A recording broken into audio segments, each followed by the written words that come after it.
Well, good evening. Welcome to episode number 33 of the 97 Octane Hockey and a special Christmas Eve episode. I guess we'll talk a little World Juniors upcoming and the Oilers' successful 2 out of 3 road trip in New York area, as well as their upcoming California road trip. Merry Christmas, everybody. Thank you for joining, and looks like we got 6 people waiting in the chamber to chat with us tonight, and we've got some clips, and I don't know, I guess to close out the last show, we talked about favorite Christmas movies, but maybe I'll stump you both and ask you favorite Christmas songs to go, and Kirk, you can start us off. Oh man, I can't pick one. I honestly can't pick one, so I'm gonna list off my top 3. Probably Fairy Tales in New York by the Pogues. That's a real classic to me. Oh God, now I'm stumped. I had the idea in my head and now it just gone. Probably Xmas by Corey Taylor. That's yeah, it's a really fun song. It's kind of like a hater on. It's kind of like Scrooge, or pardon me, it would be the Grinch's version of Christmas. There's a lot of cuss words in that one, and then finally to top it off, it would probably be, oh God, it was a Dropkick Murphys song. I can't remember the name of the song off the top of my head. I think it's. Oh God, and I got to look it up. I'm sorry, guys. I'm fumbling here right off the hop. So it's all good. Bob, I'll hand it off to you, so there's not like a long period of waiting here. Well, man, yeah, you're giving me a lot of momentum to work with there, Kurt. All right, I'm actually a pretty big fan of the '80s Band-Aid song "Do They Know It's Christmas." I really like that one. And here's the thing: Christmas is my favorite holiday. It really is. But I am a Scrooge when it comes to Christmas music. I do not like Christmas music. I'm not a fan of Christmas music. So my list is easy to list off because there's like most of the stuff I hate. So "Do They Know It's Christmas" for sure is number one for me. The other one is a classic because it reminds me of being a kid and my parents playing this on those old vinyl records, and that was Buck Owens' "Santa Looked a Lot Like Daddy." That was I don't know why. Every time I hear that song, I just smile like I'm 6 years old again. And of course, as a teenager, it had to be AC/DC "Mistress for Christmas." Nice. Oh, I learned today that Rambo is actually a Christmas movie too, so we're gonna add that to our Christmas movies. Oh yeah, of course it is. First Blood, you betcha. There's Christmas stuff in the background. You betcha. So is the first Lethal Weapon. Yeah, it is, yeah. And Full Metal Jacket. Forgot about that. Full Metal Jacket. They sing "Happy Birthday to Christmas" before they all go off to war too. So, or "Happy Birthday to Jesus," "Happy Birthday Jesus," and all that. Yeah, for me, I guess I got to go with Bing Crosby, "Melikalika Maka." That wins for me. I don't know why, but I don't get enough of that song. Boney M, "Mary's Child's" good. The video for Last Christmas by Wham is exceptionally good for something that was done in the 80s. Like they remade it in a 4K version, and it's wild. Props to that. I guess the first thing I will get to here is some World Juniors, and we can take a look at kind of the roster for Team Canada. I'll put it up here. I did like a little overlay. It might be a little tricky to see, but so Owen Beck, forwards out of Peterborough. Nate Davidson, another forward from Brandon out of the WHL. Fraser Martin from Saskatoon in the dub. Matthew Portres, another forward from Boston University. Macklin Celebrini at Boston University. Matthew Wood, forward from University of Connecticut. Carson, oh, that's a tough one to see. Rekoff. Rekoff from Kitchener. Owen Allard from Sault Ste. Marie. Jordan Dumais from Halifax, Oilers Live Land.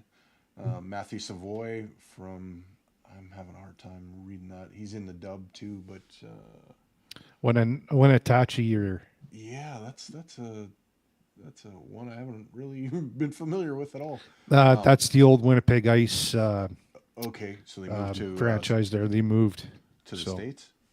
Yep. That's an American. I don't know where, but yeah, it's just north of Seattle, I do believe. okay. Easton Cohen from London. Connor Geeky from Winnetachi once again. Braden Yeager from Moose Jaw, Saskatchewan. And Jake Furlong, defenseman from Halifax. Noah Warren, another defenseman from Victoriaville. Oliver Bonk, defenseman from London. Jorian Donovan, defenseman from Brantford. And Maverick Lamoureux, defenseman from Drummondville. Ty Nelson, another D-man from North Bay. Denton Matachuk from Moose Jaw. Scott Retzlaff in net from close to where I went to high school, Irma, Alberta, and he's playing for the Seattle Thunderbirds. Was not drafted 2 times in the NHL entry draft, so it's interesting that he's our starting goaltender. Matthias Rousseau, another goalie from Halifax, and last but not least, Samuel St. Hilaire, our other goaltender out of Sherbrooke, out of the LHQM. I think that should be a J, but I'm not sure. It's kind of the new Q. Sorry, that's the new abbreviation for what we once knew as the QMHL. So there you go. That is our team, and the good news is that tomorrow morning at 6:30 is their first game against Finland. Great scheduling timing for us.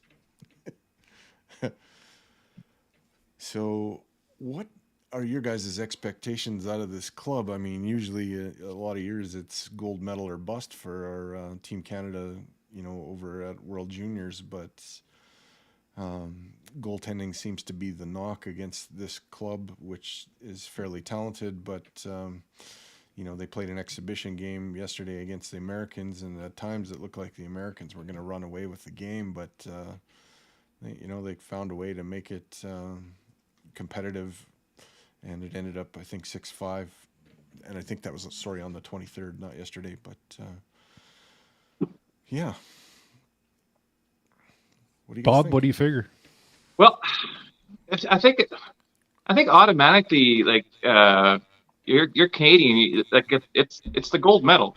That's what we strive for. That's where one of the favorites always to be, and I think every year that we don't win the gold medal is disappointing. I know over the past couple of decades here, the playing field has definitely leveled off a lot. But this is what we're used to. This is probably the proudest I am as a Canadian is when it comes to Canadian hockey and that Canadian hockey logo and just the damage we've done and the damage that we expect to do. So I think the expectations for us are always a gold medal. And if we get anything besides a gold medal, we get a silver or bronze, I think it stings, it sucks, and then about 4 or 5 days later, we go, you know what, we got a medal. But it's always I don't agree with the or bust mentality, but it's always gold. It's always got to be gold. Yeah, I agree, man. You take one look at that roster, there's not a lot of names popping out at you besides Dumais and Celebrini. As far as goaltending goes, like from what Bearsy said there in the chat, and I think on his last show, Matthias Rousseau is basically saved Halifax's season there. At least half the games he said there. He mentioned that stood on his head, kept the team in it. Ratzlaff, I just took a quick peek there at his stats, and it's not nothing to eye pop in there. Like he's got a losing record there with Seattle. I assume that they're rebuilding now because they had a lot of talent on that team. They even won. I think they won the championship there last year, the WHL championship. And when you're getting into that rebuild mode, and you're caught on the tail end, and he had a great season last year there too, but he comes with a lot of pedigree from what I've read there via the scouting sites there and whatnot. But he got drafted just like Thomas Milich there too, who was a former Thunderbird there as well. In the late rounds, I think he was drafted in the 5th round, if I'm not mistaken. Yeah. Ratzlaff, I'm speaking of, but yeah. But and then the other young Frenchman there, I have absolutely no idea. Like it looks like he's just just the third goalie option type of deal, but not a lot of flash and panache with this roster overall. And I heard that it's going to be more of a grinded out, good old fashioned hockey hockey club here amassed here this time around, but nothing really popping out besides Celebrini. Celebrini's the marquee player, of course. He's legging it up there in college there at Boston University. Like he's for a 17-year-old, he's putting up spectacular numbers. The other thing about Celebrini that I want to touch on, he had a match penalty there. I think it was the game prior to the U.S. game, and didn't get additional supplementary discipline. The IIHF deemed it, the match penalty was good enough punishment. And after looking at that hit, especially from an ice level view, it did not look good. Like I was actually shocked that they didn't suspend him more, at least, a couple games from what it looked like there. It's a pretty dangerous hit. I'd have to agree with that. Yeah, no, I thought for sure he was getting a game, and I thought there was a good chance he was getting 2. Yeah, it was no doubter. Like the IIHF, they love to clamp down on that kind of stuff. They want nothing to do with it. And generally speaking, like even in the men's world championships, they clamp down hard. It's a blanket type of deal. Like they do not want that in the international game. Yeah, no. I expected 2 games, to be honest. That's that's the number I thought was going to come out of it. So yeah, I was very, very shocked to hear that that's all he got. And I think he did deserve, at least 1 game, I thought. But I guess in the long run, as a Canadian fan, like you say, he is probably our marquee player. That's good for us to keep him in there. It keeps us strong, especially against a tough first test right off the bat here. But then it's funny you say that it's supposed to be expected to be a different team, more of a grinding, blue collar team, not very flashy, and yet we do have 10 first-round draft picks on the team. 2 guys that were in the top 10, and then we got Celebrini, who's going to be a high draft pick as well. But you're right, though. You look at the names and you look at their style of play, even from the first-round draft picks. They are most of the majority of them are kind of blue-collar type players.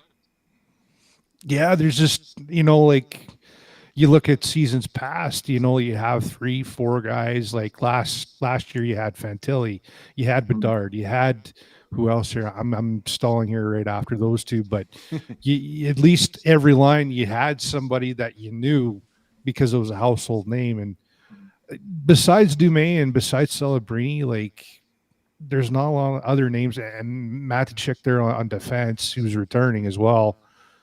There's not a lot of eye popping talent, like as far as names that jump off the page at you. Not I could be eating shoe leather here at the end of the tournament. There's always that one person that just hops out and just shines in that limelight, for them 10 days. And it's just like, damn, okay, I didn't see this kid coming out of the woodwork. And one name from last year's tournament that really threw everybody for a curve, and it was in the quarterfinal there between Canada and Slovakia, was Adam Gajan. And everybody ranted and raved about him from there on in. And I kept a personal close eye. I didn't know who that kid was either. And lo and behold, he was taken in early in the second round there in the last year's draft. These tournaments can really put you escalate you up your draft rankings as well, right? You put on a good show like that. Having said that, sorry, no, you're right, yeah. But funny you mentioned that. There's always that one guy that kind of comes out of the blue and makes a pop that you're not quite expecting. Who do you guys think might be that guy for us this year? Who has that potential? Yeah, I'm gonna look at that roster one more time. I'll pull it back up because I need to refresh my brain here. Well, while you're looking there, Durs, I'm gonna say Matthias Rousseau. From what, like I said, from what Bearsy said there about him, and you take a look at his stats. I haven't taken a look at any game tape of him there or any highlights, but from what Michael has said, I believe him because boy, oh boy, like the kid, and according to him, he got signed via Arizona, I think this year or something. He was an unsigned draft or undrafted signing. Undrafted, yeah.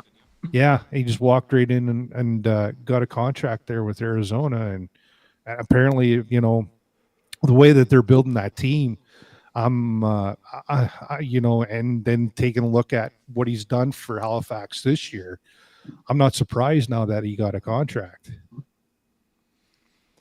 Matthew Savoie could have a good tournament too. I mean, that's a guy with some skill. I'm gonna take us in a different direction here. I'm going to show some highlights, and then we'll go around the horn and find out your guys' favorite World Junior moment. In the 2010 tournament, the Americans built a 4-2 lead, but Canada cut the deficit to 1 before this.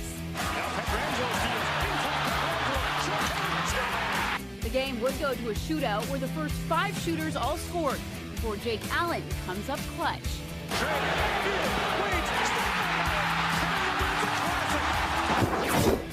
Here comes Forsberg, wheels in, dips and dives and shoots, and he's stopped by Legacy. 1993 in Sweden, Manny Legacy hands the host their only loss of the tournament. He then made 58 saves in a crucial win against Finland. Canada went on to claim gold, and Legacy was named top goaltender of the tournament. A 16-year-old Wayne Gretzky dominated the 1978 tournament with 8 goals and 17 points in 6 games, including this gift on Christmas Day. Gretzky still with that puck. Good move as he hits the line. And gets it again. Gretzky getting set. Oh, what a hole! Gets that in front of that, shoots, scores! Thanks to the NHL lockout, Canada's 2005 team was overflowing with talent. Look at it, the dexterity of Sidney Crosby to finish that off. It's a double Dion. Wham, wham! Kabam! Now the defenseman falls. Here comes Crosby, and Crosby and drive. Kuznetsov on the same rebound. Perry for Bergeron scores! Canada went 6-0 to claim gold for the first time in 8 years. 2009 was another New Year's to remember. The U.S. jumped out to a 3-0 lead before John Tavares took charge. In comes Tavares.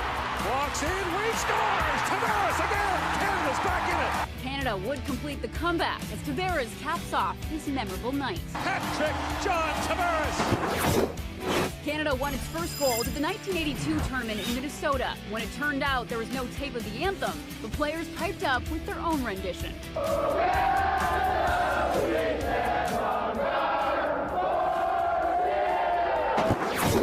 Kudashov is there to take it away for the Soviets. Up the boards, can't get it out. Brady, blast, score! John Slaney's winning goal against the Soviets in 1991 gave Canada its first ever gold medal on home soil. Sean Mathias with it. Mathias moves behind the goal. Takes a whack and loose. They score!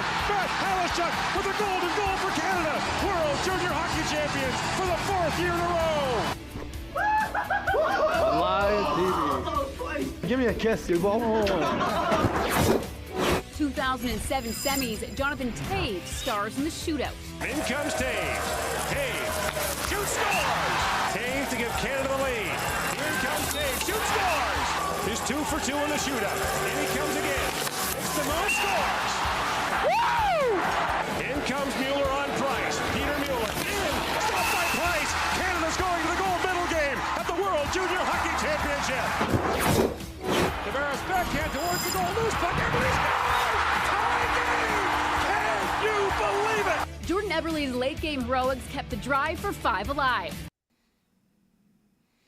All right, Bobby, what's your favorite? Well, I think, I kind of figured, the new ones are kind of, they're more clear because they just happened, and so they're more clear in our memory. And we're older when we're watching them, so they stick more. But I got to be honest, like for me, the first World Juniors I remember watching, like getting up in the middle of the night for and watching was 91, and like that's where I started getting these junior goalies. I wasn't following junior hockey at that time at all, right? So now this international tournament, and the goalies there were like Trevor Kidd was the starting goalie, Felix Potvin was the backup goalie. These two instantly became like my favorite goalies at that point that were non-Oiler goalies, right?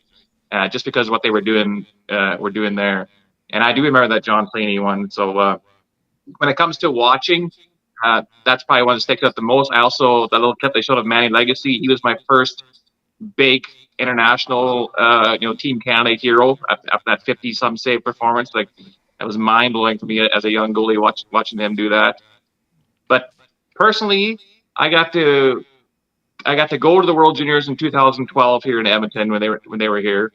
I had the whole package for all the Edmonton games.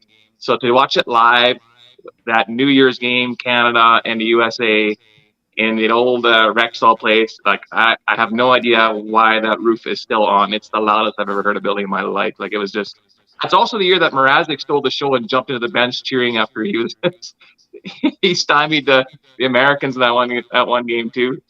So lots of memories that way. But personally, watching that 2012 Canada USA New Year's game, man, goosebumps just thinking about it. Yeah, I didn't have the luxury of watching earlier on World Juniors because I still live out in the sticks to this day. We didn't have the luxury of TSN and even cable TV, but that was CBC, Kurt. That was CBC. I only grew up on CBC TV, and they were showing them.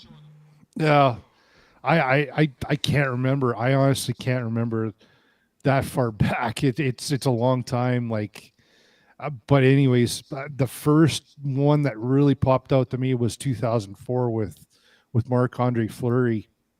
He tried his damnedest to keep the team in it, and it was right to the bitter end. And it's a split decision. Like Marc-Andre Fleury in 2003, and just rattling on with goaltending here again. But that last year's performance there of Thomas Milic versus Adam Gajan there in that quarterfinal, that was phenomenal hockey. Like, just nonstop. Like, and it could have swung either way. Like, the Slovaks didn't give up, man. Like, they held their own, against a very, very good Canadian team when you stop back and look at it in retrospective. I got to go with the Eberle goal because in that game, I thought that game was over, and you're just kind of watching it to the end and hoping for something, and sure enough, he gets the puck and makes a little move and puts it in the net, and the rest was history. That one for me, it might be a little bit of recency bias too.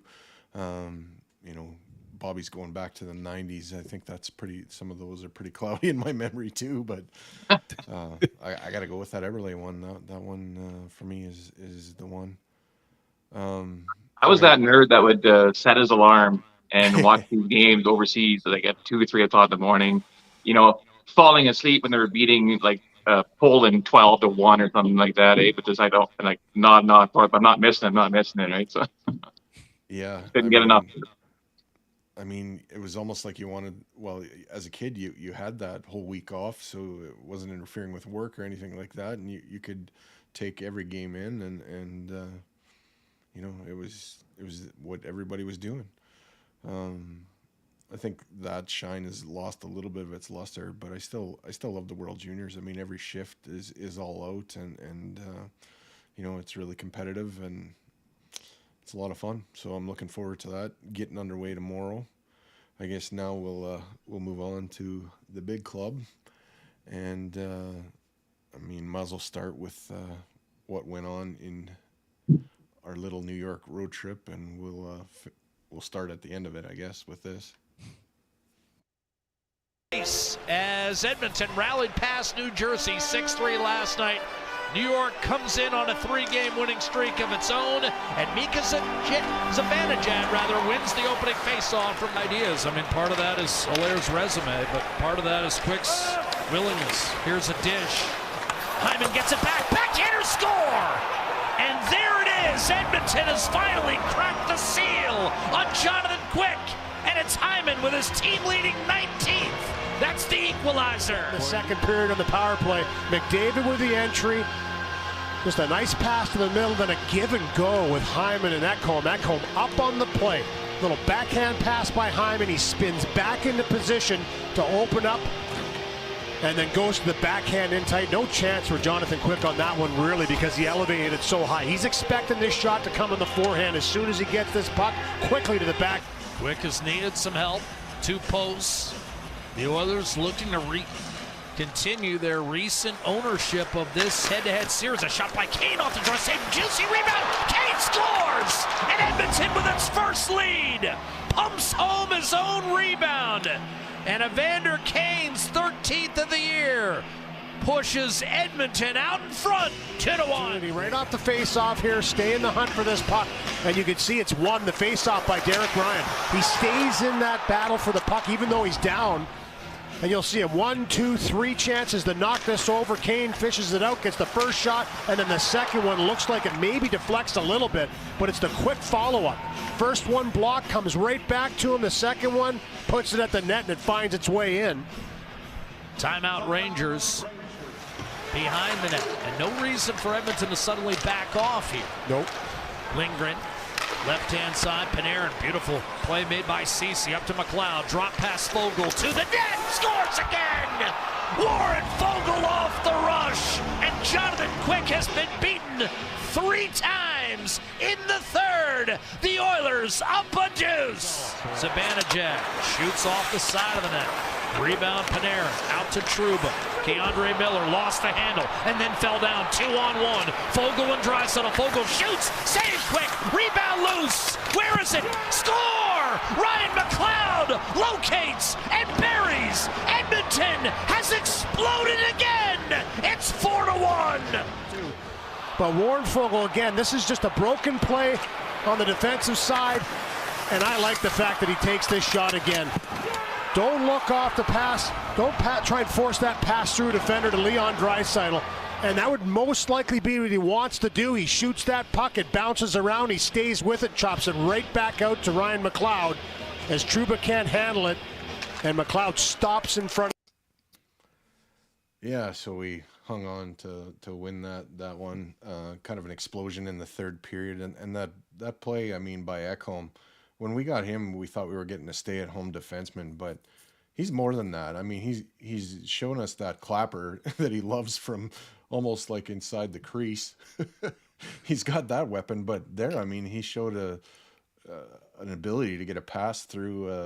It wasn't an easy one. It wasn't a gimme.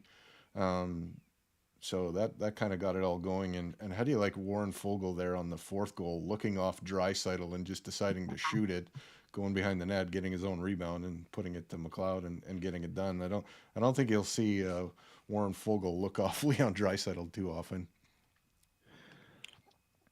Well, he even mentioned that in the post-game comments. He even mentioned the fact that nobody really expected him to look off Draisaitl, let alone himself, right? So, but Yeah. I thought in that Ranger game, I thought Fogle was our best player.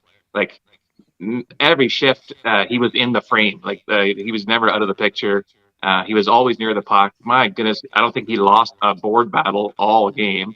Like it wasn't just like his speed has surprised me this year. I didn't realize he was this fast. We've had him for a couple of years now, but this season, for some reason, his speed really stands out. But his blue collar game as well, like especially in that one. Yeah, he had some great rushes, but my goodness, like he was just tenacious, like a dog on a bone mentality. Whenever that puck squared loose somewhere, he made sure he was one of the first guys there and just battled his ass off. It's one of the best Warren Fogle games I've seen as an Edmonton Oiler. I'm gonna hop right on that as well and say that was the best line of the game. Like, who would have thought that Leon Draisaitl, Warren Fogle, and Ryan McLeod could all play together? Because you'd never seen that from Woody. Like, and kudos to Knobloch there for having the cojones to put all those guys together. And you know, sometimes, especially this year, this year, Leon hasn't had that offensive, prowess like years past. But I think it's his work, his board work this year, especially in that Rangers game. Like he was tenacious on pucks, grinding it out. And, the Bob mentioned the speed of Fogle this year, and you combine that with McLeod, like, Ryan McLeod, 3 goals in 2 games. Like you can't, you got to shake your head. It's like, what, like he never thought this would happen with the prior games that he was playing prior to this road trip. But going into that third period is just, you just had to wonder, you had to scratch your head. You're just like, okay, are we going to solve quick? And they finally did. They finally got to him. A little bit of coaching outside the box, putting people together that you don't normally see, and it seemed to work. I guess there's something else in that clip that maybe we should talk about. I'm not one, like my friend Aaron, when I had him on, he reads a lot into body language. I don't, because I think guys can be coy with that, and Leon Draisaitl probably doesn't display the best body language, but I think he's a heart and soul player. But Kane, after scoring his goal there, it's a pretty subdued reaction. I heard it on one of the other streams. A guy commented saying, like, maybe he's just not happy with where the Oilers are with their record, and knows that there's a lot more work to do, almost like the Kobe Bryant job's not finished kind of mentality. And I can accept that. Do you guys read a lot into that, or you just think like, maybe he's not happy with the line he's playing on? And I was exactly going to say that. He's stuck on the third line again, probably not getting the minutes that he wants, or he wants to play with Connor and even Leon there at times. But they won the game. You have to be in that mindset. Like, you can't worry. It's not an individual sport. At the end of the game, there's no I in team, and he can sulk all he wants, but you're still getting paid to play. At the end of the day, you guys won in a very tough environment and against a very tough team. And that's 2 years in a row, like leading back to last year, 2 third period comebacks in both games. And I think that was only the third time in consecutive games in the third period comebacks. Yeah, it very rare stat. And it's something to build off of, going. And this upcoming road trip, it's going to be the same thing. Like even in San Jose, where they got stymied there at the start of the season, it's a good mindset. Say, hey, we could roll into Los Angeles and steal one from the Kings. Anaheim, I think, will be the lighter out of all 3, but you still can't take them light, because Gibson could go like quick. He could stymie you too. It depends on the night, and how that entire team is playing. I think Kane sees a big picture. Yeah, of course, like anybody who's been a top scorer on any team, he wants to be a top 6 guy for sure. And I think he's on the short list, obviously, of getting moved up as soon as things go a bit awry again, for sure. So he'll get his opportunity again. But do what he's doing now. Make the most of your opportunity. Like he's banging the body still around. Like he still plays hard. I think the body language you saw when he finally scored that goal was more of a relief that he finally scored again. He wasn't a bit of a mini slump. It's kind of like, oh, thank goodness that one went in. Sheesh, what a stretch this has been. But he says all the right things in the dressing room, to the media. For sure, he wants to be a top 6 guy. But I think he's just gonna let his play dictate when he gets moved up, and they're doing fine. But if we're gonna talk body language and reading into that, then we would just always assume Connor McDavid is always depressed. He's got one of the worst body languages out there. But that guy is like, how can you be depressed when you're Connor McDavid? He's the best player in the world, and he's going to lead this team to glory. I know he is. Yeah. My dad said to me, after the game against the Panthers a week ago Saturday, they got to win 2 out of 3 on the New York trip, and I kind of agreed with him. I just didn't think it was going to be the last 2 that they'd win. The other New York team seemed like the one that probably was more susceptible to getting a W against. But was it you, Kirk, that said that they'd probably have a hard time against the Islanders? Yeah, I thought it was going to be low scoring, stingy, and yeah, well, in theory it was for the most part. Just you got to tip your hat to Sorokin once again, man. Like they made that charge again in the third against him, and he's just standing on his head. Like he's pound for pound, goalie for goalie in the league. He's got to be one of the best, if not the best, this year. Like he just, between him and Demko, like it's just it's silly. It's absolutely silliness to watch him. And there's some nights where he's off, yeah, sure, but every goalie has that. Yeah. Every athlete is. Exactly. You're gonna have goose eggs, and you're gonna hammer your head against the wall over. It's like, how am I doing this? But overall, man, like he's worth every penny. He's worth that penny for sure. Well, he's the franchise for that Long Island team. Like they don't have much of a team if they don't have to get that kind of goaltending, right?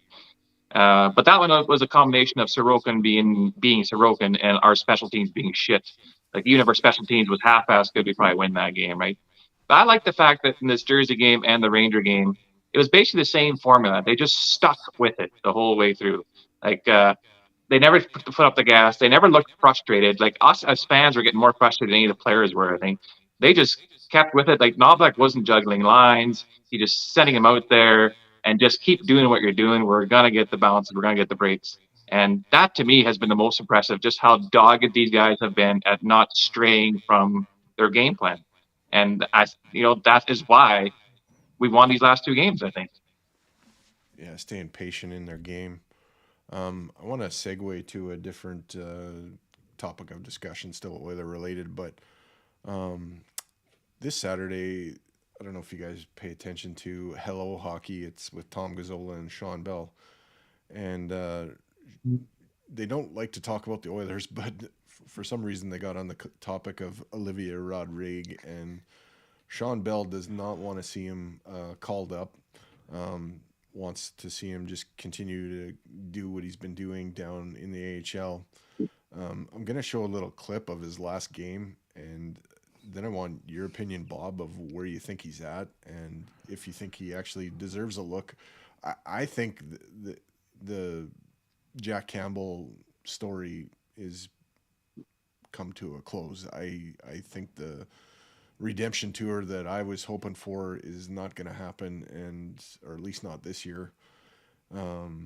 So I would like to see them call up Rodrigue and give him a look, but I'll show this clip, and then, let me know what you both think about it and where you're at with him getting a look before the end of the year, or just leave him where he is.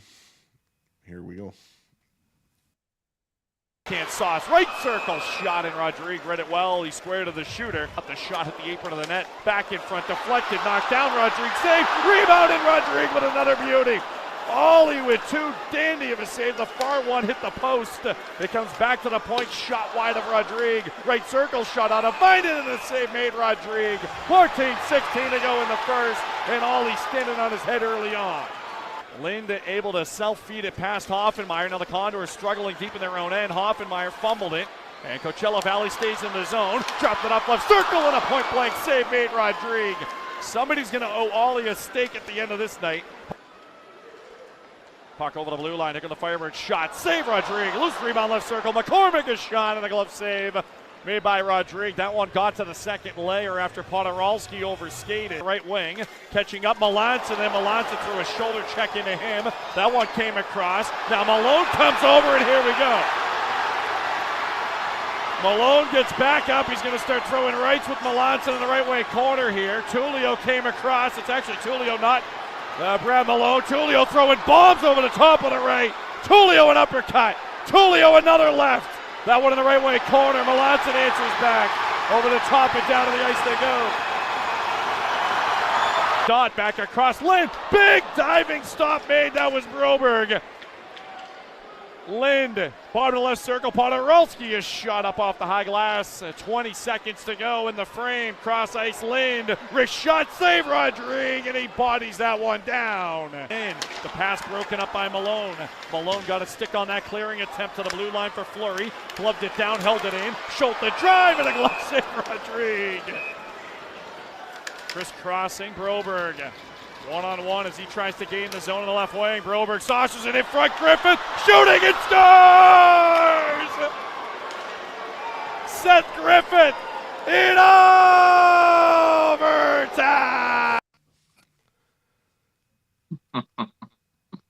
So I've been actually going back and watching Ketsa Rodrigue from not just that game, but from the last little while of this season. And so what is he now? He's 23, right? I think he's 23 now. That's the age that we called Skinner up the first time, I believe it was, to test him out. Or was that 22 maybe? I think Skinner was a rookie last year at 23. So whatever. So it's official now in Bakersfield. They've announced Rodrigue to be their de facto starter for now. The Campbell's going to take a lesser role. So it sounds like even the Oilers organization or Bakersfield's kind of given up the Campbell experiment. Not to say that he's not capable of still bouncing back at some point. Miracles do happen. But now it's going to be focus on Rodrigue getting more game time, and getting more action. One thing I noticed is he does a great job of challenging. Like, how many of those saves do you see where he's out past the crease, the top of the crease? When it's him and the shooter or him through light traffic, he comes out and challenges. So that's encouraging because lots of NHL goalies aren't even doing that anymore. That's definitely not a strength of Skinner's game is challenging. And when he's zoned in, like his positioning is phenomenal. One thing he does do sometimes is he relies on his athleticism a bit too much. He might be square to the shooter, but he's not square to the shooter and square to the puck are kind of 50-50 kind of thing. Where sometimes when the shooter changes the angle, he doesn't adjust to the shooter, and now you see some juicy rebounds come off. And he's just relying on his athleticism to make the save as opposed to just readjusting his positioning. So there is still some rawness there. It's getting fine-tuned. But his progression from his first-year pro to what he's doing now is fantastic. Absolutely, he deserves a call-up. I wouldn't call him up now. Give him another couple weeks here. And if he keeps doing what he's doing, call him up. Why not? Let's see what we have. It also is good for him to see where he's at in his game comparing to the best players in the world. And that can either A, give you the best confidence ever when you do get sent back down because you showed you can hold your own, or B, it shows you, okay, I got to do this and this still and go back there and work on my game. Like, it just gives you that boost even as a goalie. When you play against the best, you want to adjust your game to the best. Yeah, I've literally got nothing else to add, but as far as like all these positional play, like what Bob said, they're between his first year in pro to now. It's night and day difference. Night and day, absolutely. He's a smaller goalie. He's only 6'1", so and he's way lighter. He's like, I think he's a $170 or $175 soaking wet there. Like there's nothing much to him, but compare him to Skinner. Like Skinner's like 6'4", 220. It's like moving a house compared to moving like a tent. Like you're obviously going to move faster. It's basic physics, right? And when he pushes off, you see that he's always in the right position. Like, and what Bob said, he's square to the shooter most times not. Now he does fumble it. He does have the Hail Mary saves here and there, but at least he knows how to attack it. Whereas, and that's all because of experience and confidence too. That's another big kicker. Like, confidence for goaltending, it's more than what people actually think. Like, you can get to the NHL on talent alone, but it's the confidence in what your actual play that keeps you there for the most part. Like, and I think personally, like, I give him a call up here sooner rather than later, because then you have a gauge to base it off of when you do go into the trade, into a trade, or even towards the trade deadline, to see where all your goaltenders line up. If they do decide to keep him down, they're going to have some tough decisions, because to boot as well, there Rodriguez going to show me what you got here. He's got only a 1-year deal at league minimum. If you do give him that carrot, like they did to Skinner there, and say, hey, we're going to give you a game or two or whatever, we'll see where you're at, in development, in their development wise, and go from there.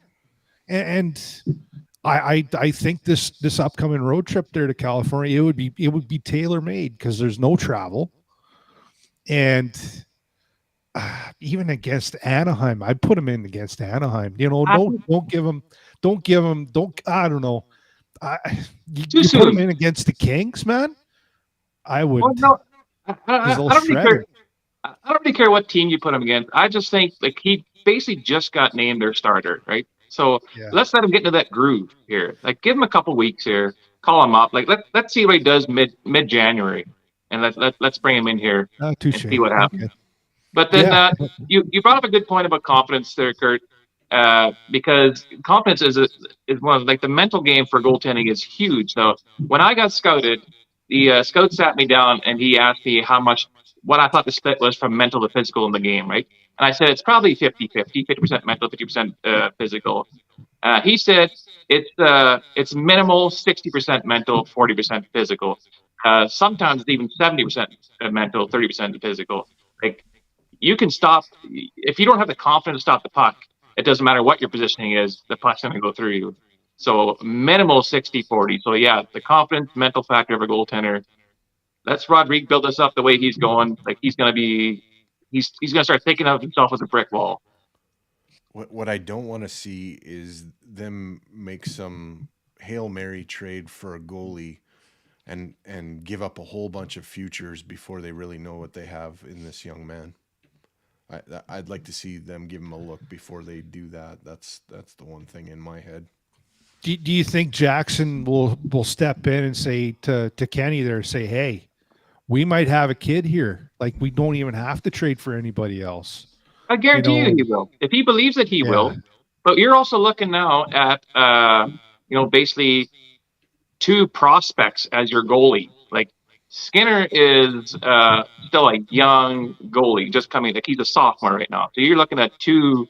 It's probably the youngest goalie tandem in the NHL, unless you're looking at Buffalo, perhaps. Except for they're going with 3 goalie system. But that's a lot to put on 2 kids, right? True. But it can happen. Well, and you can't discount what he's done so far. Like, just looking back in retrospective, even the last season, like the last half of his last season there, like with Bakersfield, I think it was 17 games there. He had a save percentage of like 932 or 935. That's pretty damn good. That's nothing to sneeze at for sure. Well, he's becoming the next Dustin Wolfer, basically. Like, they called Dustin Wolf up. Yeah, that worked out good because Calgary's battling some injuries. But at this point, though, the AHL wasn't even it wasn't challenging him anymore. He needed to start facing NHL caliber players. So, Rodrigue is on that trajectory right now. But let's let him develop. Let's let him stew here in this soup here for a little bit, and for a couple of weeks, and then let's see what we got, because it could be something special. So I've got one more clip I'll go to that is on a completely different subject, and then I'm gonna figure out, your plan of attack on how to stop it. But let's show this from the other night. Kurashev plays the rebound for Bedard down low. Bedard! Lacrosse style scores! Unbelievable! Connor Bedard! Oh my goodness, on the backhand, holy jumping. He scooped that up like a lacrosse player, reversed it in as a right-hand shot, and tucked it by the glove of the goaltender Binnington. Oh my! And drops it off to Zegras. Trevor takes it in behind the net. He scores! A lacrosse goal! Wow! The thing about Zegras when he does this and executes it is he's moving. I've seen a lot of guys try it, but not while they're skating at almost full speed. What a play. What a beautiful play by Trevor Zegras. These are going to change the way the game's played, I think, because on both of them they sort of let the guy go behind the net, and I think giving them that time is a mistake now with the hands they have and the ability they have to scoop it up so fast and put it in the back of the net. What do you mean giving him that time? Do you see how fast that happened? Yeah, well, they let Zegras go a little bit there. Like the Bedard one, he's already sort of in behind the net, but the defenseman from Seattle there let Zegras go behind the net, and that's a big mistake. He's still fast. Yeah, you gave It's him time. scary. You gave him time to pick it up and put it in. Like Yeah. I don't So think. like When you see him starting to make that turn to go behind the net, I think you got to finish him. I don't think you can just let him go. Like I think you have to finish the check. So the evolution of the Michigan goal, right? So when we first saw Mike Legge do this in Michigan, he's standing behind the net, he scoops it up on his stick, and then comes around and tucks it in. Phenomenal. But at that point, one of the most absurd goals we've ever seen in our lives, right? It was the talk of the hockey world. Like how a university goal went that worldwide was just ridiculous. And so I think it was that season or the next season where I was playing in Slovakia. And so this guy tried it against me in a game. It's the same scenario. This guy his hands were phenomenal. Like I likened him to the Pavel Bure of the Slovak league. Like he was just all over the place. Great hands, fast. I love playing against him. So here he is behind the net. But the way he set it up is he stood still, scooped it up like Legge did, and then came around. So I saw this developing as it was going on. So he's trying to come around my stick side once to get this. So all I did is reached over and hit my stick to his stick, and the puck just dropped. Right? What do you got there? It's hard to do, but I tagged Rob Shrimp, and he says, "Love to see it." Yeah. So and then so that's all I did is tap the stick, and then he dropped it, and then we had a good laugh about it afterwards. It took too long to set up. Nowadays, these guys are doing it in almost full stride. Like you don't see it develop. So the skill level of the forwards now is insane. Like it's the most skilled the league's ever been, and that's just the way sports always develops. Like the skill just gets better and better and better.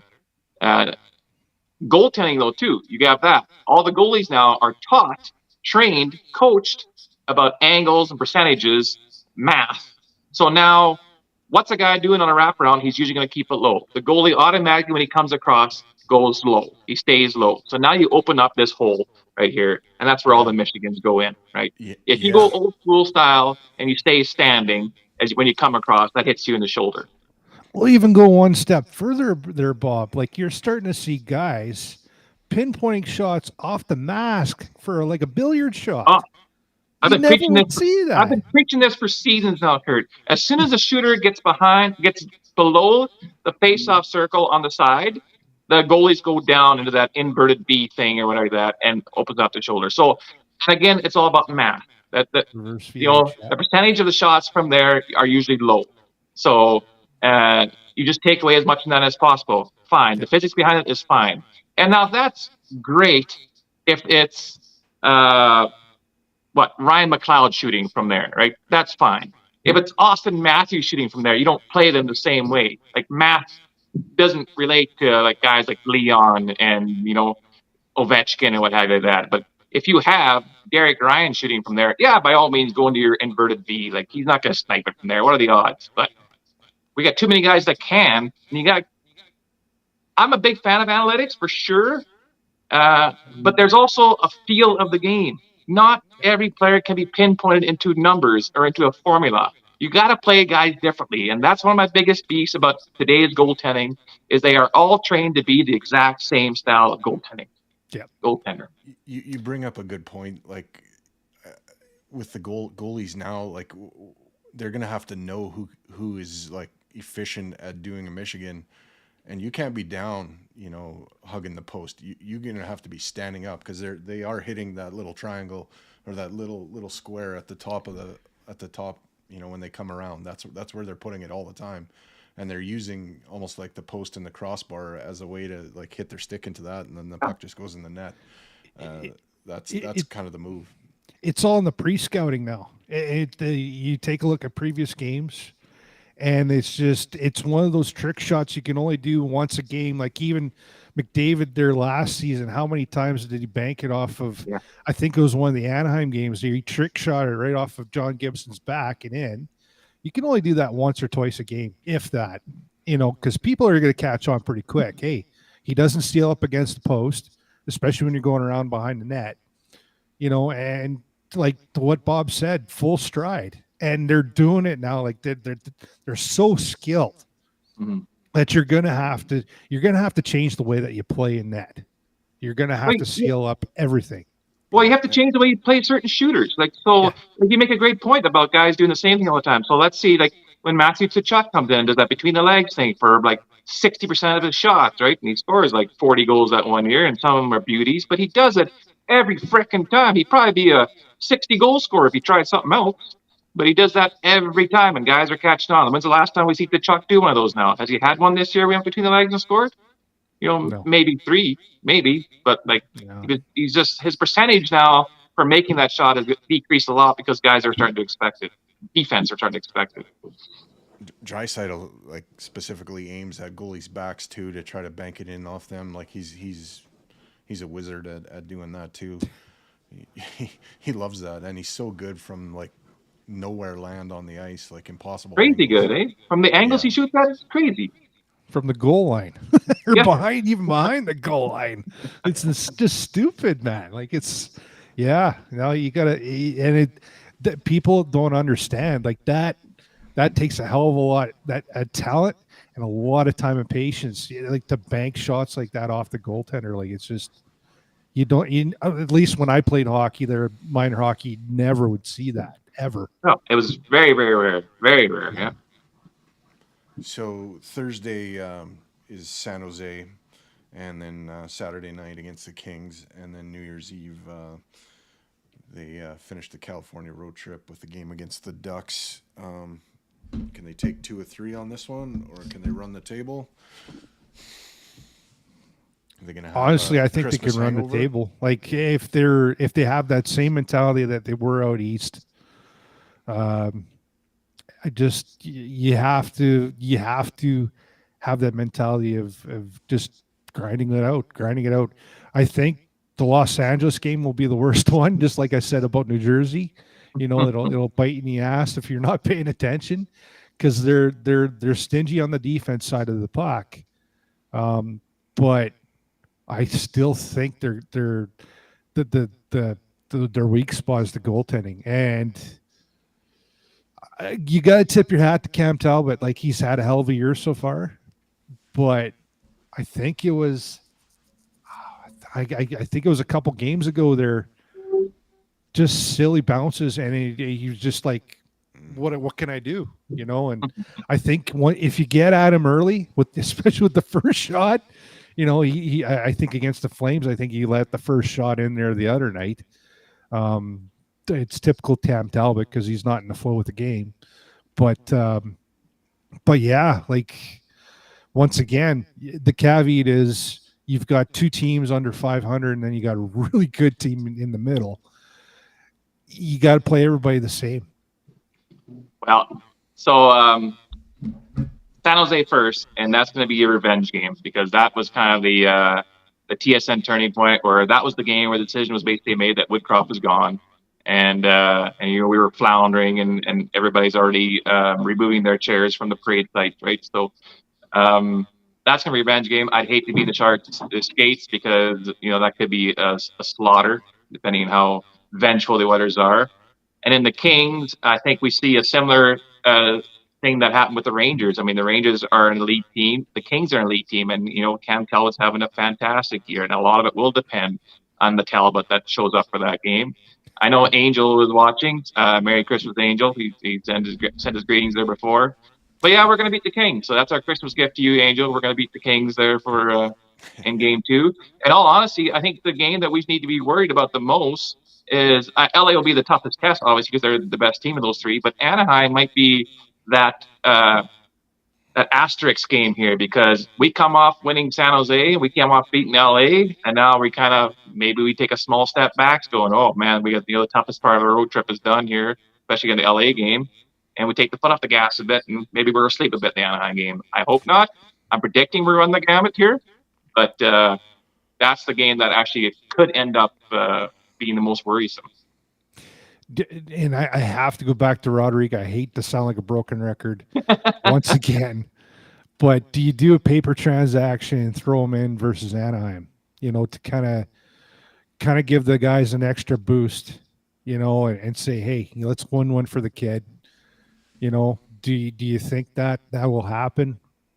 Or do you think, no, we're going to stick with Skinner and Pickard because it is a back-to-back? And who do you play against the Kings? And who do you go with Skinner against the Kings, and try to get some revenge on them, or what? Well, and the thing is, though, too, like, is Bakersfield playing at home during that stretch too? Like, are they? So that'd be interesting too, because that wouldn't be a big commute then either if we did end up calling Rodrigue, right? Right. Having said that, I personally wouldn't do it. Now, would I be surprised if they did it? No, I wouldn't be. And I'd also be excited if they did. I'm just one of those guys who would like to see Rodrigue, play a couple more weeks here before we start throwing him into this fire that is Oilers hockey. Well, just take a quick look at the schedule here. They got a game on Wednesday versus Henderson. Then they've got a back-to-back with San Jose Friday, Saturday. Friday they're at home, and then Saturday they're in San Jose. So, yeah, it's all in California. I know, but still, like, if you play Ollie 2 out of those 3 games, or if you play Campbell 2 out of those 3 games, either or, right? And just a side note, there, the last game before the Christmas break, there, Campbell was slated to start on that back-to-back, but apparently he got ill. So Ollie started both those games and did very, very well. Very well. Well, fellas, we've had really good viewership tonight on Christmas Day, so I want to thank everybody for watching us shoot the shit and hanging out with us for a little over an hour. Any final thoughts, and we'll shut her down. Well, great topics today, Durst. Merry Christmas to both of you fellas, for sure. Merry Christmas to all our viewership, and we get some really good fan feedbacks now, and some even comments after the game I get on Twitter, X, or whatever. Really love it. I love the educated Oiler fan base. I really do. I mean, you have a lot of internet GMs. If they had their way, this team would probably finish 33rd in a 32-team league with the roster they got set. But these educated fans that we do have are some of the most knowledgeable hockey fans there are, and it fires me up to talk hockey with them. And basically, that's how the 3 of us started. We're just fans who educate ourselves in the game and educate ourselves about the Oilers, and here we are. And is there a better way to spend an hour than talking Oilers hockey? Not in my mind. Yeah, no, I just want to say Merry Christmas, Happy New Year to everybody. Shout out to some stranger, Angel. Thanks for tuning in, and to the rest of the lurkers that don't chat. Shout out to you guys. If we didn't have you guys, we'd have nothing. I can't say thank you enough. even to you guys there to bring me into the fold here.